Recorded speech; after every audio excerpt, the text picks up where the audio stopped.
Hi everyone. Day 141 was already the start of autumn, and I usually leave the caves before the start of autumn to use Berger to get me a lot of logs. But that doesn't seem necessary with Maxwell, so instead I continue to stay down here to finish up with the ruins. Autumn and summer in the caves feels very much the same. It's only winter and spring that changes the caves for me. During winter and spring in the caves, the cold and the rain would significantly change my inventory.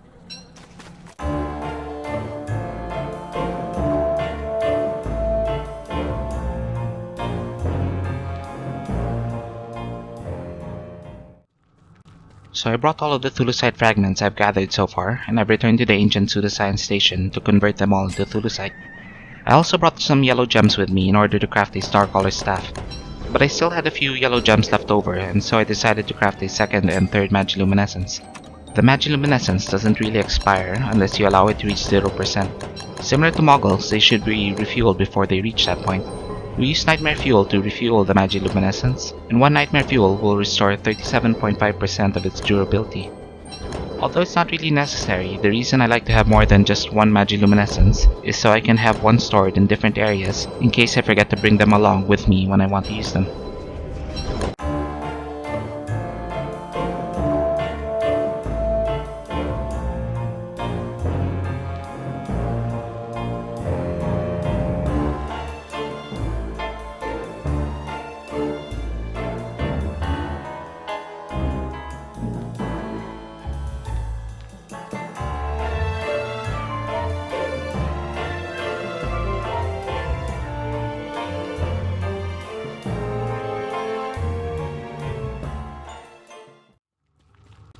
Up to this point I had not yet found the entrance to the labyrinth, but there were only a few areas left for me to explore. And this is what the entrance to the labyrinth will often look like, with a sort of road through muddy turf with lichen and a few light bulbs.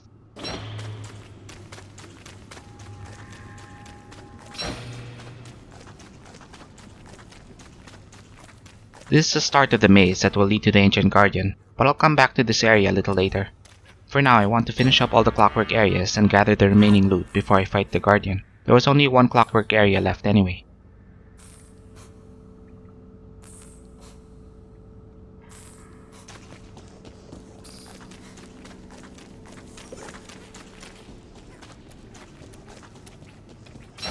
This is among the last of the clockwork areas in the ruins. Like I did in the previous episode, I'm just gonna leave Hutch and my backpack behind so that Hutch doesn't die from the clockworks and I can wear chest armor before entering these areas. I'm just gonna skip through this part since this is the same thing that I did over and over again in the previous episode with the clockworks.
The deathworms must have come from the nearby muddy turf. Since worms are aggressive towards anything, they can be helpful sometimes.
I'm about to get another wave of deathworms, and I think this was the only time in the series when I got the full wave of 5 deathworms.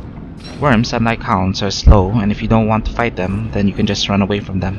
You can let them spawn in an area that you do not need to return to, and then start running away as soon as they spawn.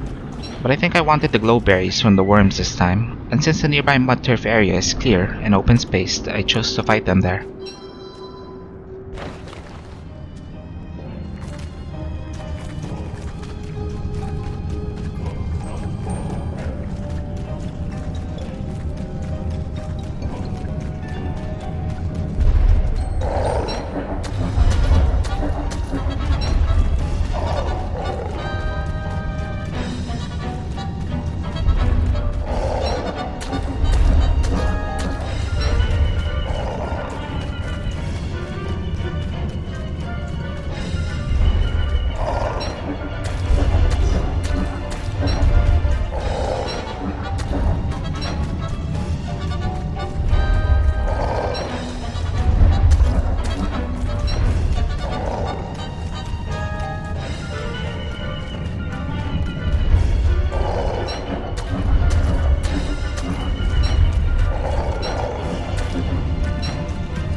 I almost always try to uncover the entire map on the surface and in the caves, but just knowing the locations of the different biomes is usually enough. However, I think there is a good reason to at least trace the entire outline of the caves and the ruins. Sometimes the atrium can spawn so close to an area in the caves or ruins that a lazy explorer can allow you to teleport into the atrium. I can clearly see the atrium from here, and to save me from the tedious task of looking for the big tentacle that leads into the atrium, I can simply teleport into the atrium from here when I'm ready to fight the Fuel Weaver.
I still have Hutch with me, but I'm going to leave Hutch right at the entrance of the maze.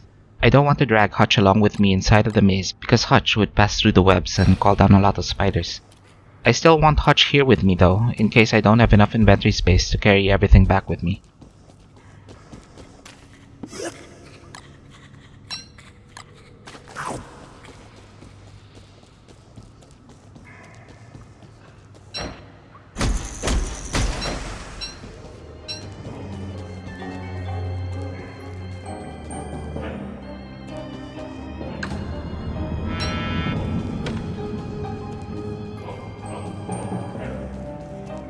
This is actually already the area of the Ancient Guardian. It's usually found much further into the labyrinth, but it seems to have the chance of spawning anywhere within the maze, and in this case it spawned right by the entrance, so I guess I can fight the Ancient Guardian already.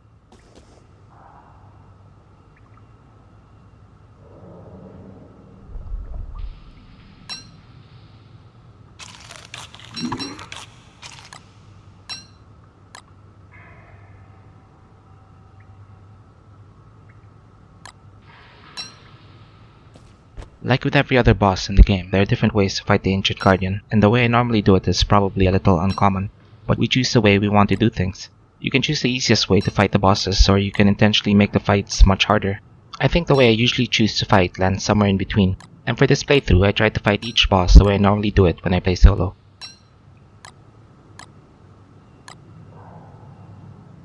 I want the extra speed from the Magiluminescence for what I'm going to do, which means that I want armor on my head slot to prevent myself from instantly dying when I make a mistake, and that will mean that I need another source of light. There are light bulbs in the Guardian's area that will light up the place, but I want to make sure that I can see the Guardian at all times from a distance. That's why I have the Starcaller staff, so that I can light up the entire area before the fight.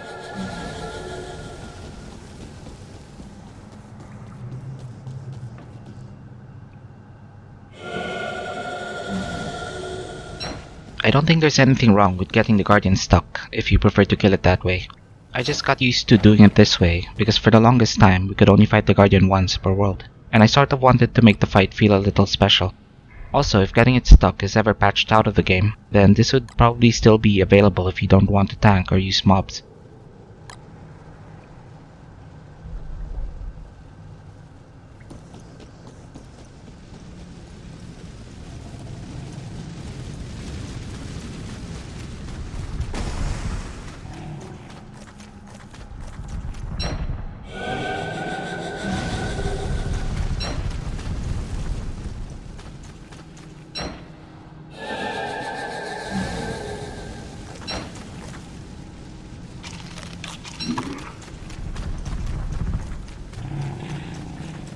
What I want to do is to hit the Guardian once or twice right after the end of its charge, wherein it will do one of two things. It will either start to hop around, which will mean that I can hit it twice, or it will start to immediately charge again, which will mean that I can only hit it once, or I may have to start running away again as soon as possible.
One thing I try to be careful of is hitting the guardian while it's at the edge. I really don't want the guardian's horn to drop and disappear into the edges.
Aside from the horn and 8 meat, the guardian will spawn a large ornate chest when killed.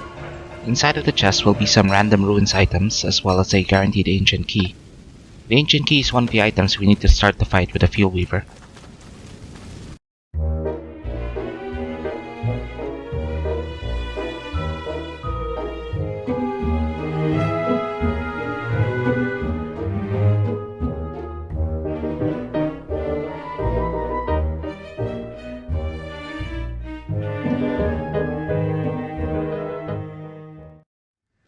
The labyrinth will have a lot of these smaller ornate chests. They can contain all the different kinds of gems, thulecite fragments, and nightmare fuel. I usually ignore the rest of the items that can be found in here, such as football helms, log suits, and spears. Opening the chest can also trigger some negative effects like spawning nightmare creatures and dangling death dwellers, which are the white spiders that drop from the ceiling when you step on their webbing.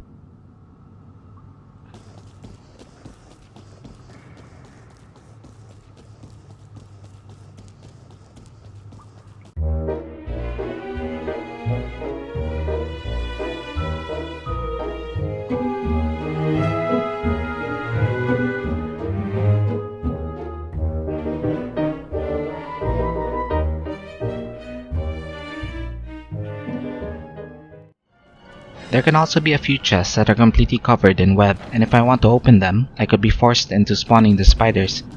Although for this particular one, I think I could have avoided that by opening the chest from here.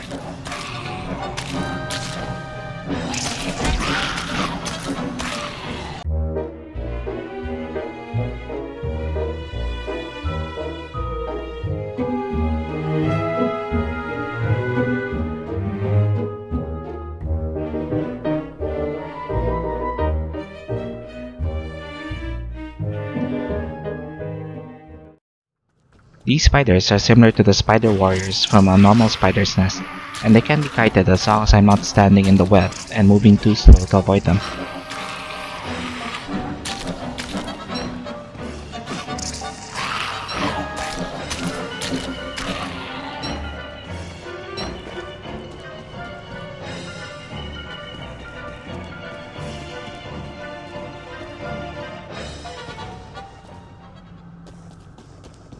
This is how I should have opened that chest earlier.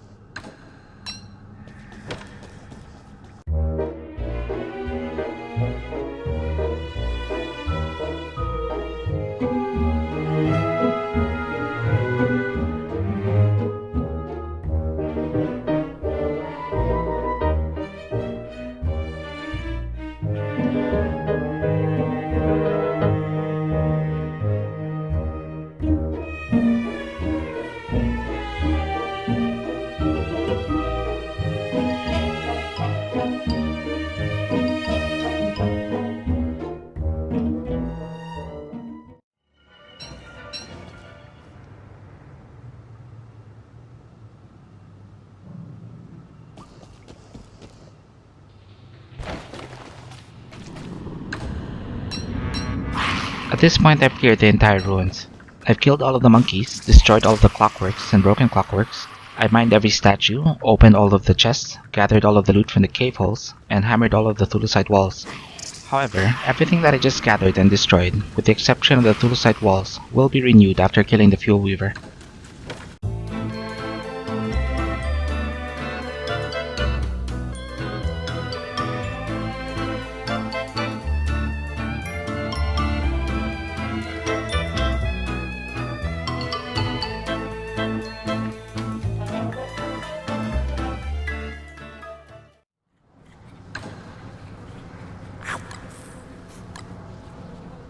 There are a lot of things that I could do with all the loot that I gathered down here, but the truth is I tend to hoard a lot of the special loot and store it in my base with no intention of actually using it. Obviously though, that makes no sense, and you should be crafting whatever items you want from the pseudoscience station.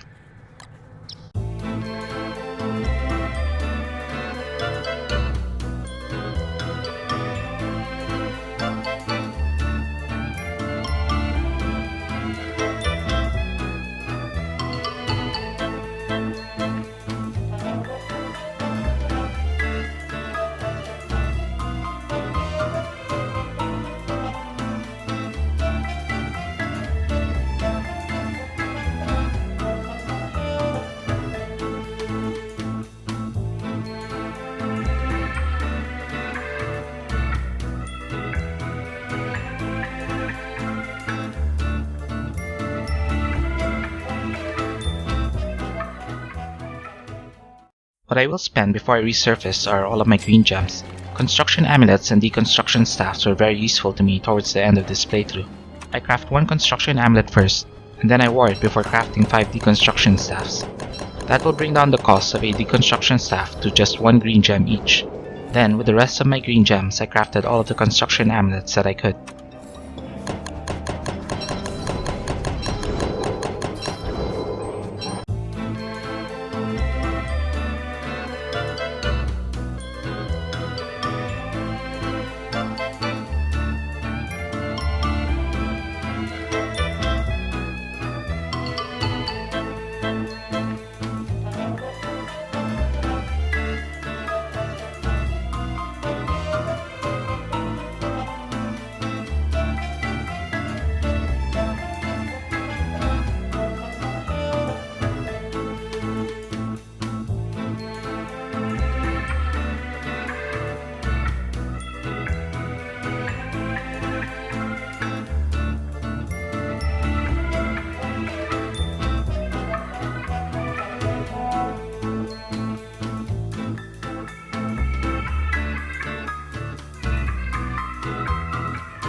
Day 161 is winter, so I'm returning at the very end of autumn.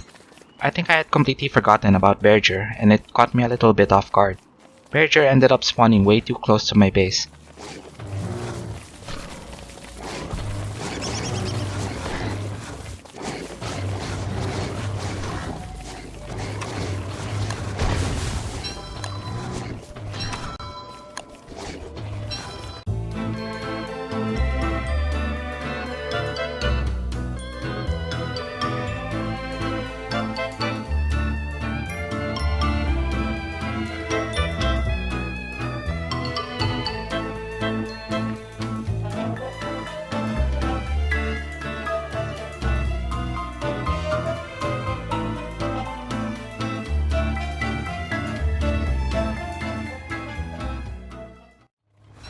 I ended up playing it safe with Berger. I was making a few mistakes, and this could have easily been fatal as Maxwell.